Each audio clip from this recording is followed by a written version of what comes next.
احنا هنشرح النهاردة طريقة السيت اب لكيو ريبورت أو برنامج التقارير الخاص بشركة كيو سيرف لجميع أجهزتها وأنظمتها لنظام بلس.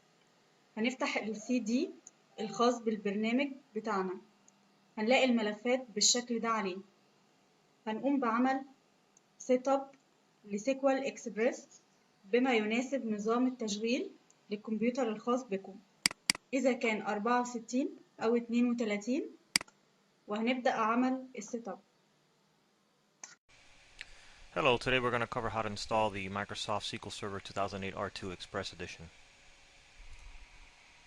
The first step is that we need to go ahead and download the SQL Server Express Edition. So go ahead and open up a web browser and log on to the Microsoft SQL Server site. And on this toolbar you'll notice that on the third one is called Editions. Go ahead and select Express. Fortunately, Microsoft provides a free version of SQL Express so that you can go ahead and test and develop with it. Now, depending on the version of operating system you have, you may either pick a 32-bit or a 64-bit version.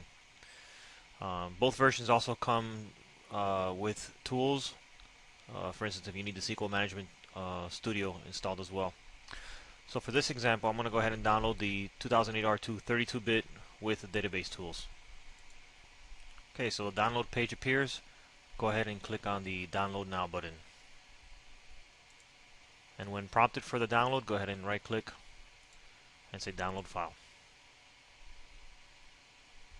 Go ahead and save it. Once the file has been downloaded, go ahead and double click the file so we can start the setup process. Click on the Run button.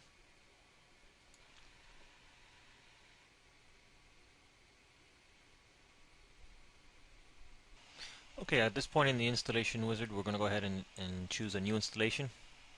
First thing, SQL Server is going to go ahead and check to make sure you have all of the requirements.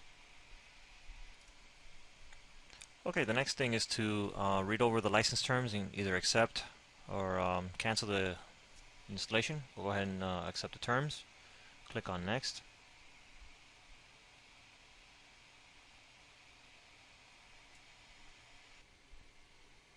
And the installation continues. Okay, if the installation has detected any problems, on this screen you'll be notified. For this installation, you'll notice that all of the different things that were checked have passed. Some things to note, for instance, if you don't have PowerShell installed, that would fail. Or if your Windows firewall is enabled, you might get a warning message. If you do receive any warning or error messages, go ahead and resolve them and rerun the test. Otherwise, if you've passed all the tests, go ahead and click on Next to continue. Okay, on this screen we need to decide what we're going to go ahead and install. If you're just going to be doing a basic, for instance, have a basic database and just require the management tools, the minimum you'll need is to have these two checkboxes installed. Okay, on this screen we have the option of changing some of the configuration options of SQL Server. So either we can assign a default instance name, which in this case will be called MS SQL Server, or if we want to specify a different instance name, for instance SQL Express, we can do that as well. And we can change the root directory where SQL Server is actually installed. So once you've done that, go ahead and click on Next. Alright, on this screen we have to tell SQL Server how we want the different services to run. By default we have the actual database engine service and the SQL browser service. SQL browser by default runs as a local system account and is disabled using the default installation. For the SQL database engine, it's generally recommended that you run this service using a dedicated account, but for this example we're just going to go ahead and choose local system account. Click Next. Alright, now we have to decide how we want the authentication mode for SQL to be.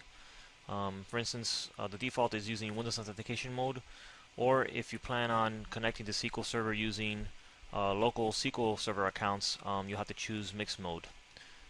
If you choose mixed mode, you'll need to enter a password for the SA account. In this example, we're going to go ahead and choose mixed mode, and I'll go ahead and type in a password for the SA account. Make sure that you write down this password and keep it handy. It's a good idea to make this password complex so that it's not easy to guess.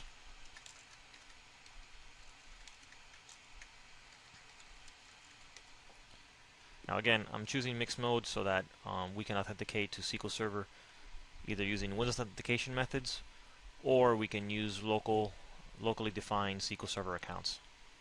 I'll go ahead and hit next. Go ahead and review this page and select this option if needed. If not, click next.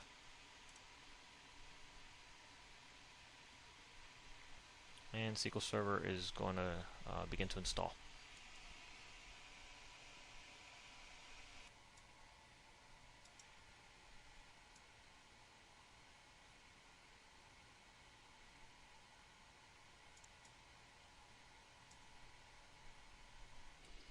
Okay, if everything went well during the installation, then you should get a message that the installation was completed successfully. Go ahead and close the R2 setup. Okay, let's go ahead and launch SQL Server 2008 R2 for the first time. You'll find that the shortcuts have been installed and been placed in the start menu.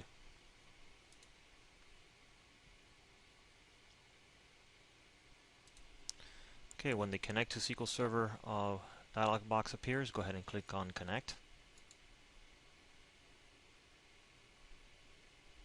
Now that we're logged in, you'll notice that your SQL Server instance is up and running.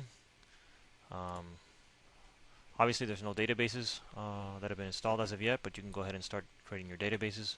We're importing data.